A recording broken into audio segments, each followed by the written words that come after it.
வணக்கம் நண்பர்களே, நான் Manikandan. This is Mani's travels with hope.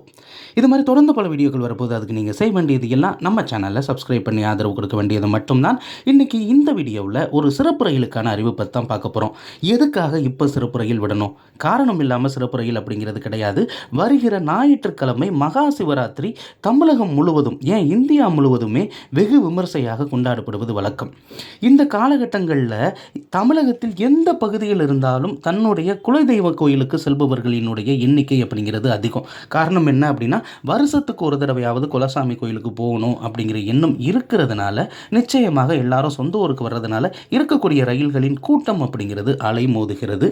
இன்றைக்கும் கூட 2 சிறப்பு ரயில்கள் அறிவிக்கப்பட்டிருக்கிறது. ஒரு சிறப்பு ரயில் சென்னை எழும்பூரிலிருந்து கன்னியாகுமரி வரைக்கும் செல்லக்கூடிய ட்ரெயின். இந்த ட்ரெயினை பற்றி நம்ம பார்க்க வேண்டியது இல்லை, ஏன்னா இதற்கான முன்பதிவு நேற்றே தொடங்கிருச்சு. அது மட்டும் இல்லாமல் முழுவதும் ஏசி செய்யப்பட்ட பெட்டிகளை கொண்ட ரயில். அப்படி இருக்கிறதுனால இந்த ரயிலில் நம்மளால் பயணிக்க முடியாது அன்ரிசர்வில். ஆனால் நம்ம எப்போ வீடியோ போட்டாலுமே அதை அன்ரிசர்வில் பயணிக்கக்கூடிய பயணிகளுக்கு பயன் தரணும் அப்படிங்கிறத மனசில் வச்சு தான் வீடியோ போடுவோம். அந்த வகையில் கோயமுத்தூர் மற்றும் அதை சுற்றி இருக்கக்கூடிய பகுதி மக்கள் நிச்சயமாக செல்லக்கூடிய இடம் ஈசா யோக மையம். அது மட்டும் இல்லாமல் திருப்பூரில் இருக்கக்கூடிய சிவன் மலை.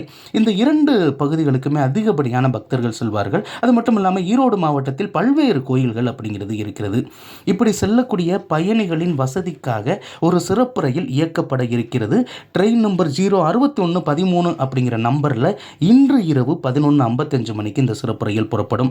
அப்படி புறப்படக்கூடிய சிறப்பு ரயிலில் 4 அன்ரிசர்வ் பெட்டிகள் அப்படிங்கிறது இருக்கிறது. இதற்கான புக்கிங் ஒரு வேளை முடிஞ்சிருக்கலாம். ஆனால் நம்ம கொடுக்கக்கூடிய தகவல் அன்ரிசர்வில் பயணிக்கக்கூடிய பயணிகளுக்கு இந்த ரயில் 11:55க்கு புறப்பட்டு பெரம்பூர், திருவள்ளூர், அரக்கோணம், காட்பாடி, ஜோலார்பேட்டை வழியாக சேலம், ஈரோடு, திருப்பூர் போயிட்டு திருப்பூரில் இருந்து எல்லா சிறப்பு ரயில்களுமே எந்த ரூட்டில் போகுமோ, ஆமாம், டைரெக்டாக கோயம்புத்தூர் ஜங்ஷனுக்குள்ளே போகாமல் போத்தனூர் வழியாக இந்த ரயிலானது இயங்க இருக்கிறது. கொல்லம் வரைக்கும் செல்ல இருக்கிறது. மறுநாள் காலையில், நாளைக்கு காலையில் கோயம்புத்தூரை கிராஸ் பண்ணி அன்று மாலை 4:30 மணிக்கு இந்த ரயிலானது கொல்லத்தை சென்றடையும். நிச்சயமாக கோயம்புத்தூர், திருப்பூர், ஈரோடு செல்லக்கூடிய பயணிகள் இந்த ரயிலை பயன்படுத்திக்கலாம். அதே மாதிரி நம்ம ஊருக்கு போயிட்டு ரிட்டர்ன் வரும்போதும் இது பயனுள்ள ரயிலாக நிச்சயமாக இருக்கும். ஏன்னா இந்த ட்ரெயின் கிளம்பக்கூடிய நாள் அப்படின்னு பார்த்தோம் அப்படின்னா 16ஆம் தேதி திங்கட்கிழமை இந்த ரயிலானது மாலை 6:30 மணிக்கு கொல்லத்திலிருந்து புறப்பட்டு முன்னாடி சொன்ன அதே ரூட் வழியாக கோட்டயம், எர்ணாகுளம் டவுன் வழியாக பாலக்காடு, போத்தனூர், திருப்பூர், ஈரோடு, சேலம் வழியாக இந்த ரயிலானது மீண்டும் சென்னைக்கு மறுநாள் 17ஆம் தேதி காலையில் 10:30 மணிக்கு வந்து சேரும் அப்படின்னு அறிவிப்பு இருக்கிறது. இதில் 4 அன்ரிசர்வ் பெட்டிகள் இருக்கிறது. ஆனால் ரிட்டர்ன் வரும்போது ரிசர்வேஷனுக்கு ஒரு வழி இருக்குங்க. எப்படின்னா, இப்போது இந்த ரிசர்வேஷன் ஓப்பன் ஆகி அரை மணி நேரம் தான் இருக்கும். இந்த வீடியோவை பார்த்துட்டு இருக்கக்கூடிய நீங்கள் ட்ரை பண்ணீங்க அப்படின்னா இப்போ உங்களுக்கான புக்கிங்ஸ் இருக்கிறதுக்கான வாய்ப்பு அப்படிங்கிறது இருக்கிறது. உடனடியாக முந்திக்கங்க, புக் பண்ணிக்கோங்க. இந்த வீடியோவில் நான் கொடுத்த தகவல்கள் உங்களுக்கு போதுமானதாகவும் அதே நேரத்தில் பயனுள்ளதாகவும் இருந்திருக்கும் அப்படிங்கிற நம்பிக்கை நிச்சயமாக எனக்கு இருக்கிறது. இந்த தகவல்கள் நம்முடைய நண்பர்களையும் சென்று சேரணும். அதனால இந்த வீடியோவை நீங்கள் ஷேர் பண்ணுங்கள்.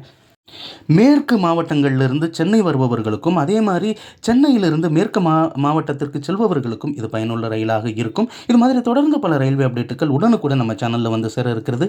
அதுக்கு நீங்கள் செய்ய வேண்டியது நம்ம சேனலை சப்ஸ்கிரைப் பண்ணி ஆதரவு கொடுக்கறதோடு நிறுத்திக்கிடாமல் இந்த தகவல்கள் உங்களுக்கு பிடிச்சிருந்தது அப்படின்னா நிச்சயமாக பகிரவும். அடுத்த ஒரு வீடியோவில் பார்ப்போம். அது வரைக்கும் நன்றி, வணக்கம் நண்பர்கள்.